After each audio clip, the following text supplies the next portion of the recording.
Hi guys, welcome to Eden, this beautiful installation by Pamela Tan that is located in Kiara 163. And today we are here with the artist herself who will take us through the installation. Hi Pamela, how are you?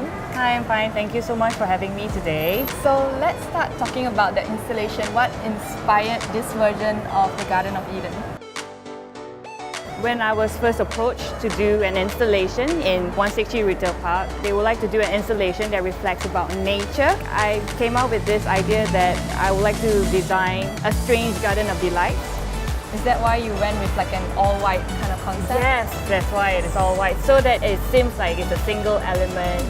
And from far, it's supposed to look like it's dreamy, and it's supposed to be like a very invisible yet visible experience. You could look at it, it's like, oh, is there something going on in there? Because everything is white and everything is blending. But then as you step in, you realize it is physical space, and that's where you kind of get to see all these details. What are the different elements that we can find in the installation?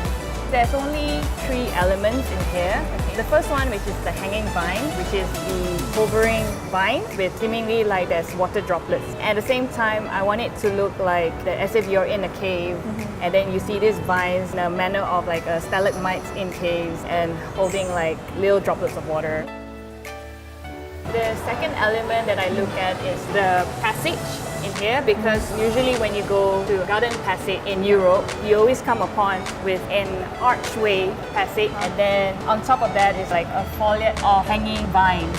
Could be grapefruit, could be flowers. So the third element is this column structure installation. It's supposed to seem like it's a root tree, like it's supposed to grow, and it looks like a singular structure with the vines and the passageway. So that's why I've always wanted that everything is in a singular material, a singular structure, seemingly growing from the garden.